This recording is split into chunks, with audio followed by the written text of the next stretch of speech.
Hi అండి, welcome to Shivani kitchen. నేను మీ శివాని. ఈరోజు నేను పెసరపప్పు క్యాబేజ్ కర్రీ ఎలా చేయాలో చూపిస్తానండి. చాలా టేస్టీగా ఉంటుంది. క్యాబేజ్ కర్రీ తినని వాళ్ళు కూడా తింటారండి, అంత టేస్టీగా ఉంటుంది. నేను చెప్పిన ప్రాసెస్లో చేయండి, చాలా టేస్టీగా ఉంటుంది.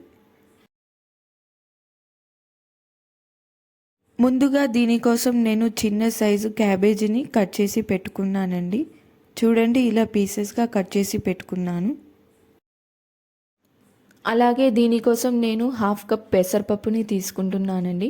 ఈ పప్పుని 2-3 సార్లు నీట్గా కడిగి వాటర్ వేసుకొని నానబెట్టుకోండి. పప్పుని కర్రీ వండుకునే ముందు అర్ధగంట ముందు నానబెట్టుకుంటే సరిపోతుందండి.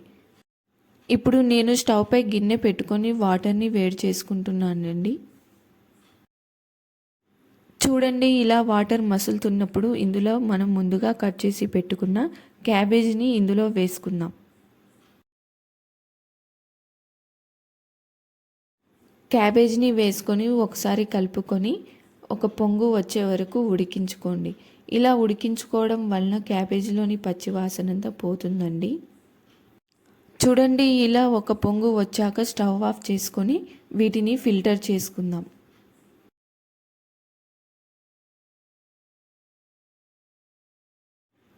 ఇలా ఫిల్టర్ చేసుకున్న క్యాబేజ్ని పక్కకు పెట్టుకుందామండి.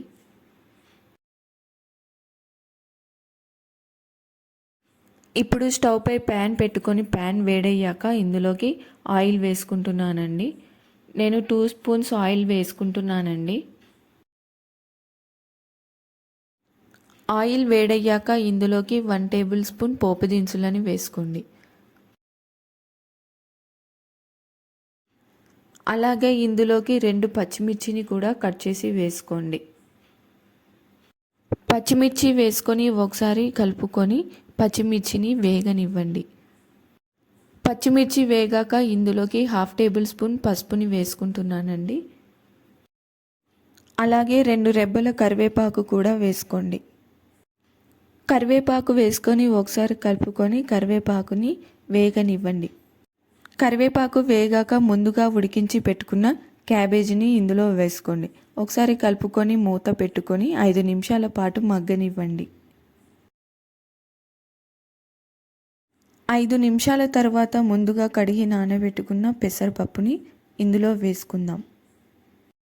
సారీ అండి, నేను అల్లం వెల్లుల్లి పేస్ట్ వేయడం మర్చిపోయాను.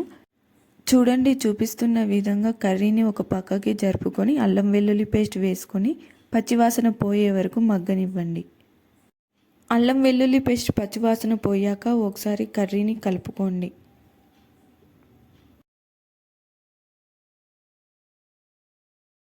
ఇలా కలుపుకున్నాక కర్రీని 5 నిమిషాల పాటు మూత పెట్టుకొని మగ్గనివ్వండి. 5 నిమిషాల తర్వాత ఇందులోకి 2 స్పూన్స్ కారం వేసుకోండి.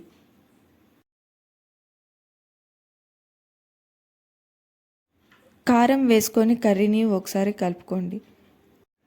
ఒకసారి కలుపుకొని ఇందులోకి చిన్న గ్లాస్ వాటర్ వేసుకోండి. వాటర్ వేసుకోవడం వలన కర్రీ అనేది మాడిపోకుండా ఉంటుంది. అలాగే పప్పు కూడా చక్కగా ఉడుకుతుందండి.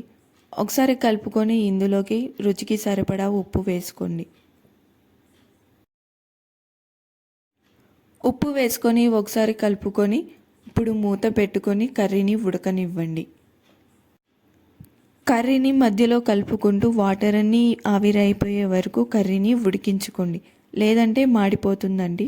చూడండి, వాటర్ అంతా ఆవిరైపోయాక ఇందులోకి 1 టేబుల్ స్పూన్ ధనియాల పొడి వేసుకోండి. ధనియాల పొడి వేసుకొని ఒకసారి కలుపుకొని కర్రీని 2 నిమిషాల పాటు ఉడకనివ్వండి. 2 నిమిషాల తర్వాత కొత్తిమీర చల్లుకొని స్టవ్ ఆఫ్ చేసేయండి. ఇంతేనండి, చాలా సింపుల్గా టేస్టీగా క్యాబేజ్ పెసరపప్పు కర్రీ రెడీ అయిందండి. నేను చెప్పిన విధంగా క్యాబేజ్ పెసరపప్పు కర్రీని వండి చూడండి. మీ ఇంట్లో వాళ్ళందరూ చాలా ఇష్టంగా తింటారు. క్యాబేజ్ కర్రీ తినని వాళ్ళు కూడా ఎంతో ఇష్టంగా తింటారండి. ఇందులో క్యాబేజ్ ఉందంటే ఎవరు నమ్మరండి. క్యాబేజ్ స్మెల్ రాకుండా అంత బాగుంటుందండి ఈ కర్రీ. ఒకసారి మీరు మీ ఇంట్లో ట్రై చేసి చూడండి. చూడండి, మా బాబు ఎంత చక్కగా తింటున్నాడో. మా బాబుకి క్యాబేజ్ కర్రీ అంటే ఇష్టం ఉండదండి. ఇలా చేస్తే బాబు కూడా చాలా ఇష్టంగా తింటున్నాడు. మీరు కూడా మీ ఇంట్లో పిల్లలకి పెట్టి చూడండి, మీ పిల్లలు కూడా చాలా ఇష్టంగా తింటారు. మీరు నా ఛానల్ ఫస్ట్ టైం చూస్తున్నట్టయితే లైక్ చేసి సబ్స్క్రైబ్ చేసుకోండి. దీని వలన నేను పెట్టే వీడియోస్ అన్నీ మీకు వస్తాయి. Thank you for watching.